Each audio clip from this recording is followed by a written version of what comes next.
Everyone. So just I'm sharing about now the time after everything happens, all the formalities, all the ceremonies, all the arrangements, all the visits, all the cards, all the flowers have stopped. So it's now a week or so since my mum passed away, and it's really true how they say that that's when the real grief starts to come up. Because when you're distracted and you've got lots of things to do, you sort of don't think about it, and then when you're alone, you have those moments of I guess, reflecting and thinking. For me personally, there have been multiple times that I've wanted to speak to her, and my mind puts me, especially in the morning. That's the worst thing for me. Is when I wake up in the morning, I sort of have this moment of forgetting, and then I go to either call or do something, and then I realize in that moment. It doesn't take too long to realize, but it's just that little window of going like, oh, I'm going to call or do something. Um, Everyone sort of has separated a little bit more. Like, at the beginning, we were literally living together and we were spending a lot of time until the funeral. And then we spent each other some time after the funeral, not that long. And now we're sort of, I guess, all gone into our own little caves, our own little places, and we're all dealing with our grief alone rather than doing it as a group, which again has been interesting. Um, yeah. Anyway, I'll leave the rest to the next post. Yeah, so I hope this has been helpful. I know it's been helpful for me. Bye. Oh, I sometimes feel like a totally different person. It's like I'm dealing with what's going on around me, but I feel like I'm wearing a mask, and that mask is hiding my real pain. Like the real pain that's behind the truth, the real pain that's actually the feelings I have inside of myself. It's only been a week since the funeral, and I now know why I don't like going to cemeteries because it's such a weird place for me. It's like it's final, and I don't like the idea of someone being put into the ground and buried.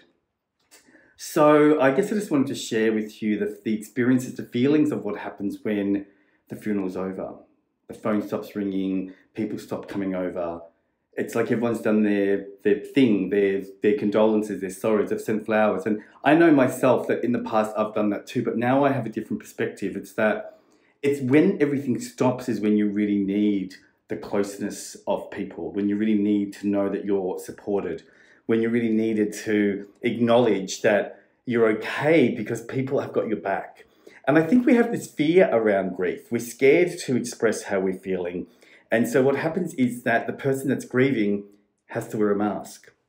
And that mask can sometimes feel suffocating. It can sometimes feel overwhelming to have to go back into the real world and deal with everything, especially work and being happy and smiling and making sure that everyone's not uncomfortable. But in reality, we all have to wear masks sometimes. Those masks that we wear protect us. But I guess things have to change. We have to start being more comfortable to talk about grief because people die. I guess we need to be more comfortable to acknowledge that it's okay to know that someone's going through a hard time. Just because someone's going through a hard time doesn't mean that it's uncomfortable for us. We just need to be there and support them in whatever way we can, listening or being present. Anyway, I'll report again soon. This is the final video, or the final segment. So these videos that I'm doing now will be a wrap up to what happens after someone passes. All right, bye.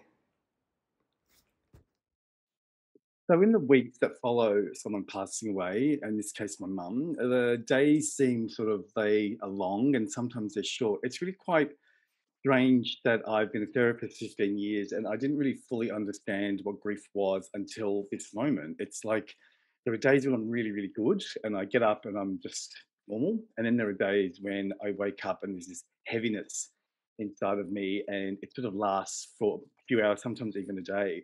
And so I acknowledge that that's grief. I allow it to be there and I get on with my day. And then I allow myself to either connect with an image or a feeling around my mum. And I try and find a way to find it to be a joyful thing, a memory, a happiness, rather than being a loss. Because in reality, she's gone. But I'm trying to find a way to continue her legacy through my actions and through what I do. And I try and remember what she taught me, even though there are times when I want to go and speak to her. Being able to speak to her was my joy, but now I just speak to her out loud. So I know it might sound a little bit silly, but I find that really soothing.